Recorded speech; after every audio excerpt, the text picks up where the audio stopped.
Hey guys, Fox here, and today we have some breaking news about the UFL's 2025 season, which is why this video is coming out like 6 hours earlier than I usually post videos. That's because the Houston Roughnecks are officially back at TDECU Stadium. That's right, a move that has been rumored basically since even before the UFL season ended during 2024 has officially become official. The Roughnecks are going back to TDECU Stadium. Now, there's a whole press release that came out.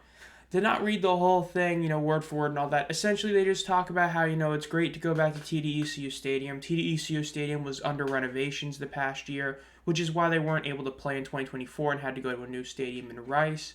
And overall, they talk about how it was a great time back in 2020 and 2023 when the Roughnecks did play there. And that's going to be great to essentially be back. Russ Brandon had some quotes and all that. And I agree. It's a great move that they're going back to TDECU Stadium. This is a thing that many Roughnecks fans have been asking for over the past year, is going back to TDECU Stadium. So again, you can read this whole press release. The UFL also posted, an article about this on their site. But the most important thing about this is the attendance and what's going to do for the fans and everything. So essentially one big issue that we saw over this past season was that, for a lack of better word, Rice didn't work. Look, Rice was a great stadium in theory to be a replacement, but it just wasn't. Everybody knew that Rice was essentially just a massive downgrade over TDECU Stadium. If you ask a lot of Roughnecks fans that went to games, they'll tell you it was a worse experience at TDECU. If you ask people like me who watched games, it looked worse than games did at TDECU back in 2023 with the XFL and especially 2020's XFL. So them going back to TDECU after being at Rice is just a genius move. Look, if they had to stay at Rice again, there'd be a lot of issues. We've talked about it before, but there was the holy trinity of reasons why the Roughnecks attendance was so god-awful in 2024. There was, number one, the Gamblers Roughnecks move, the decision to keep the Gamblers team but rebrand them as the Roughnecks, but then act like they're the Roughnecks, made no sense to anybody, and basically just pissed everybody off. Number two, the team sucked. They went 1-9. Their one win came against a winless Renegades team. So they were awful to watch. And then the third reason was that they were playing their games at Rice Stadium and not TDECU. Yes, even though their attendance went down from 2020 to 2023, so did most teams in the league, right? The Battlehawks went up, the Defenders were about the same, but most teams, they were like the Renegades, their attendance dipped a few thousand, but overall in 2023, it was a very consistent number. It was 10K plus in every single game. And if it wasn't for 33 people, it would have been 11K plus every single game. That's a really solid number to have, and UFL fans would kill to have a team that goes, 12,000 fans per game compared to what the Showboats and Roughnecks did this past year. And we're hoping that, them going back to TDECU Stadium, having a slightly better team, could see their attendance improve.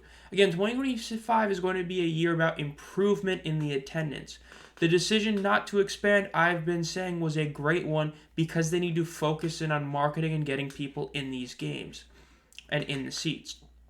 So if they're able to see this end up going to 10,000, which is very possible now that they're back at TDECU Stadium, them going from 7K to 10K would be a really good, good amount of positive, press, news, and all that, because it would be them showing improvement. And yes, it would be by just going to a new stadium, but this is one of the few instances where going to a new stadium is really a must to improve attendance. Again, if you have a whole fan base clamoring that, hey, the stadium you were at was better than the one you're at now, you're going to go back. But that's not the most important thing about this.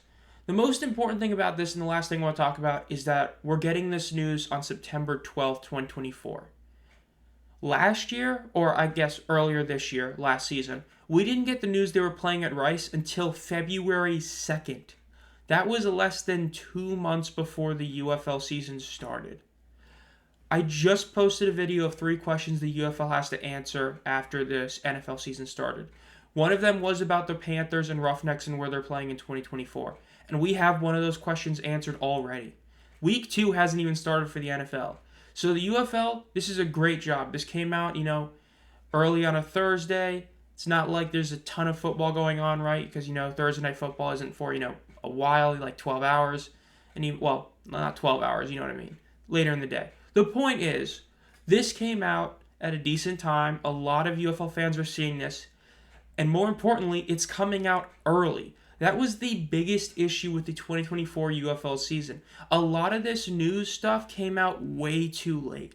So us finding out about this is huge because now we know, and that's why season ticket deposits like that became available because they knew where they were playing. So this is great to see. Now we're just waiting on the Panthers, but the good news is that if this is already figured out, odds are the Panthers are getting pretty close to figuring out their thing too. Now we got to knock on wood that ends up being true, but the fact is, it's possible we could see the Panthers Stadium, whether it be going back to Ford Field or doing a rumored move to a college stadium in Michigan, ends up coming true. Naturally, I and many of you hope they stay at Ford Field despite all the issues there, but we'll see. But overall, that'll do it for this video. This has been ZomFox. If you enjoyed this video, make sure to subscribe and hit the bell to be notified as soon as we upload any videos. I am going to be covering all the big news that comes out during this off-season whenever it comes out. And I've got 3 non-NFL related videos that are going to be really good that are coming out in the next few weeks. So be on the lookout for those. And as always, guys, have a great night.